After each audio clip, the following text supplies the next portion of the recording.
wanta gabaabaa dhaamsan isiniif dhaamu barbaadu.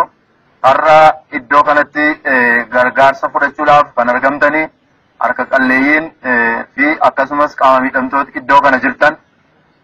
Harka qalleessi ta'uun qomoodhaan yookaan sanyiidhaan namatti dhufu. Namni sadarkaa kamiyyuu harka qalleessa ta'uu hin danda'a, dhabuu hin danda'a. Har'a dhabuun bor dhabuu miti. Har'a dhabdanii gargaarsa kan argattan bor immoo qabaattanii nama gara biraadhaa fi ooluu akka dandeessan, nama gara biraa gargaaruu akka dandeessan, waaqnis akka isin dandeessisu amantaa guddaan qaba. Akkasumas immoo iddoo kanatti dadhabdanii hojii kana hojjechaa kan jirtan dargaggoonni iddoo kana jirtan. Dargaggeessi biyyaaf abdii, dargaggeessi biyyaaf utubaadha.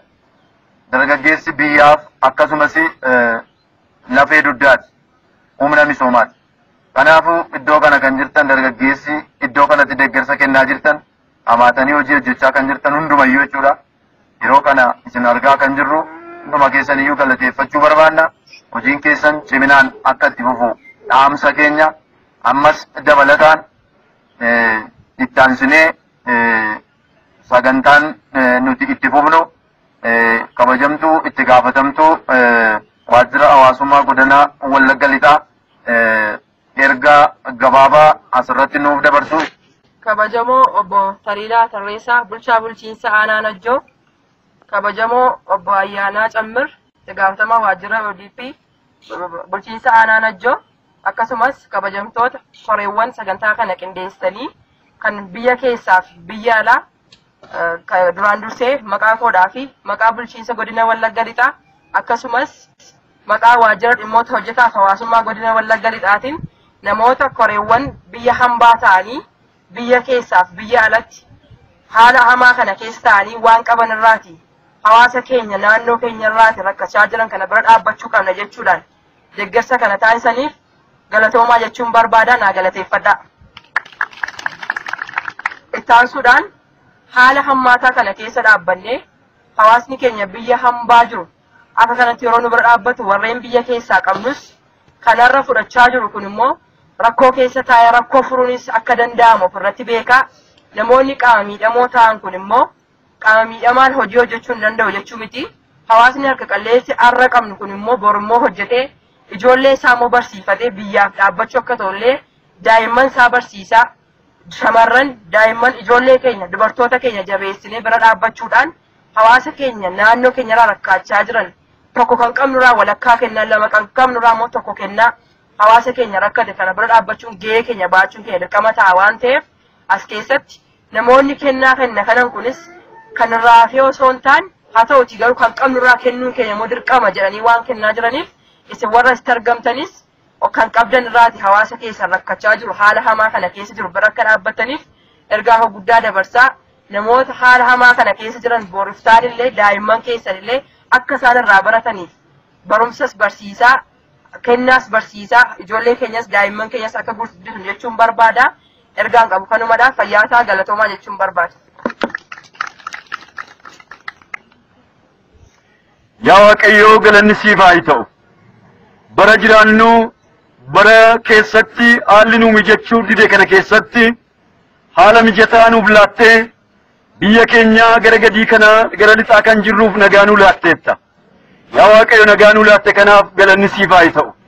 Ammas ijoollee keenya warra nuuf laatte biyya fagoo kan jiranii dhalattoota keenya yaa Waaqayyo hubannaaf ogummaa laattee fi saba keenyaaf gargaarsi akka barbaachisu hubatanii kennaa guyyaa irraa kana dhiyaate miseensota aanaa Najjoo keessa jiraniitiif harka qalleeyyii kan ta'aniif warra qaama miidhamtoota ta'an bira ga'uudhaaf guyyaa irraa kana haalli kun mijateera. Yaa Waaqayyo ijoollee nu laatte kana bakka isaan jiranitti ati nuuf eebbisi. Jireenya isaanii irratti ati ulfaadhu.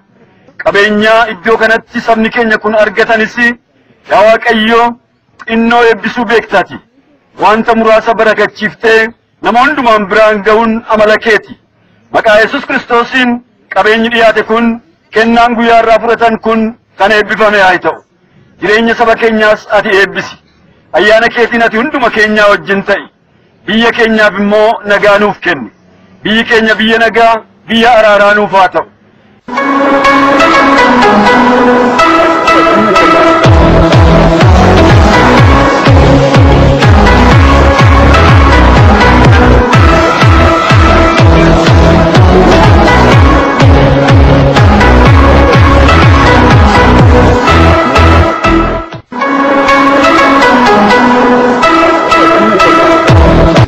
Dhugaa Marginaan jedhama.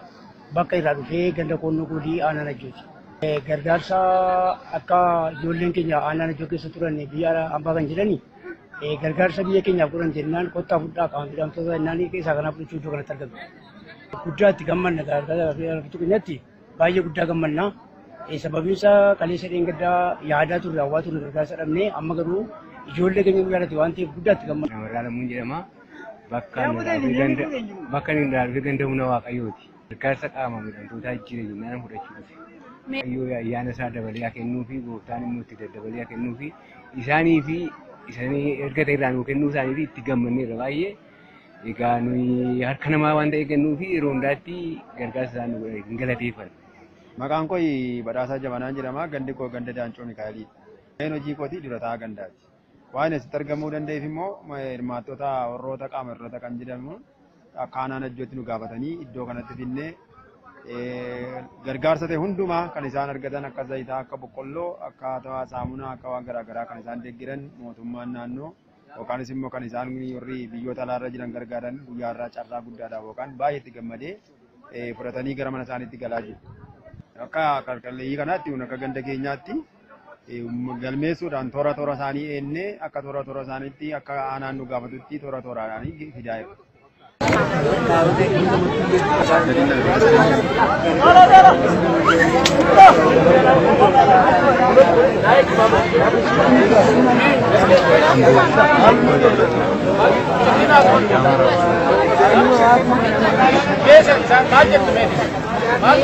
Orang pada tanya.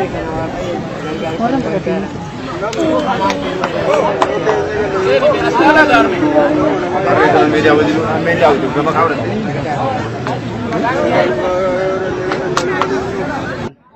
Qaama nu galateeffannu ijoollee nu keessaa ba'anii dhaqanii biyya ormaa ta'anii baratan kanaa fi guddaa bakka nu galateeffannu. Baay'ee dhukkuba kanaa kan dabarfachuu barbaannu akka akeeka mootummaan nu gaggeessetti akka seerri mana ogeessaa nu gaggeessetti ittiin gargaaramni jiraachuu hin barbaadu.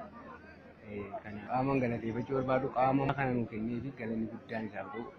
Ammas dubbachuu barbaadutti gara fuulduraattis waaqayyoon irrattis kadhachaa wanta hundumaafis dhibeeta garaagaraa kanas waaqayyo irratti kadhachaa namoota kanaafis immoo gargaarsa kanas immoo warra ergi kanas baay'ee galatoofannaa jechuudha akka kottan. Maqaan koo Biruu Hafteen jedhama. Bakki inni irraa dhufe itti gaafatamaa waajjira dhimma hojjetaaf hawaasummaa naannoo Najjooti. Qaamni addanatti argaman kan isin argaa jirtan qaama miidhamtoota Aanaa Najjoo ganda 35 irraa dhufanii akkasumas harka qalleeyyii ganda 35 irraa dhufan isaan kun ganda tokkorraa nama 17 iddoo kanatti argamanii deeggarsa ijoolleen dhalattoonni Aanaa Najjoo fi bulchiinsa magaalaa Najjoo biyyoota alaa jiraatan walitti dhufanii uummata keenya gargaaruu qabnaa dhibee koronaadhaan kan wal qabate uummanni keenya dhibee kana keessatti akka beelaaf saaxilan baane jedhanii deeggarsa gochuudhaaf isaan haala mijeessanii iddoo kanatti nu waaman nummoo akka waajjira keenyaatti dhimma kana qindoomina seektara sadiini addanatti argamne hojii kana kennuuf keessatti argamna jechuudha. Kanaan dura nuuni nama 180 ganda 20 keessaati walitti qabne maallaqa midhaan kiiloo 50 zayita leetirii tokkoof saamunaa 2 laannee fi kan jiru yeroo ta'u ammallee akka aanaa keenyaatti hojjetaan mootummaa qarshii persentii 3 miindaa isaarraa geggeessitoonni immoo persentii 5 miindaa isaaniirraa deeggarsa gochuu fi miindaan irraa citaa kan jiruu fi mallatteessanii kan jiran ta'ee midhaan gandoota baadiyyaa irraallee walitti qabamaa kan jiru uummanni keenya qonnaan bulaa ganda baadiyyaa jiru ammallee midhaan walitti qabaa kan jiru ta'uu isaan isin ibsuu barbaadaa jiru. Maqaan koo Luba Akililuu Wadaajoon jedhama magaalaa Najjooti. Wantoota kana qindeessuu irratti ijoollota keenyaa biyya alaa jiranii bilbilaatiin wal qunnamna koreen kun jechuudha. Namoota aanaalee kana arfaniiti magaalaa Najjoo, Aanaa Najjoo, Aanaa Jaarsoo, Aanaa Baabboo namoota hiraan kennaa jedhanii mijeessine isaan kun immoo birrii 500 fi 86 kan dhiyaatu dhufaa jira jedhanii karaa Addaamuu Biraanuu waan erganiif isa mijeessineetu midhaan kana dollumaatti mijeessaa turre jechuudha. Ani kanan galateeffachuu barbaadu tokko koree ijoollee keenya biyyaan baa jiraatanii ofii isaaniiti jireenya mataa isaanii rakkoo yeroo ammaa kana kee dhaabbatanii uummata keenya tajaajilaa kan jedhan kan akka Obsee Luboo akkasumas Meetii Iliyaas Masarat Baqqalee Fufaa akkasumas Qannoo Waajjira Gammada ijoollee keenya dhiiqiidhaan uummata keenya bira dhaabbachuu qabna jedhan akkasumas koree keenya addanatti argaman barsiisaa Hiikaa Waltajjii Amantii Gammachuu Luba Akiliiluu Wadaajoo iddoo kanatti argamanii uummata kanaa fi bukkee dhaabbanne jedhanii ijoollee kana dubbisuudhaan haala mijeessan akkasumas ijoollee yuunivarsiitii adda addaa irraa iddoo kana jiran deeggarsa kana keessatti argamuu qabna lammii keenya bira dhaabbachuu qabna kan jedhan galateeffachuun barbaadaa jechuudha. Ijoollee keenya kana baay'ee guddaa galateeffannaa sababiin isaa harka qalleeyyii fi qaama miidhamtoota baay'eetu magaalaa keenya keessa aanaalee kana keessas jira. Kanaatiif ijoollee kana guddoo galateeffachuu barbaadna.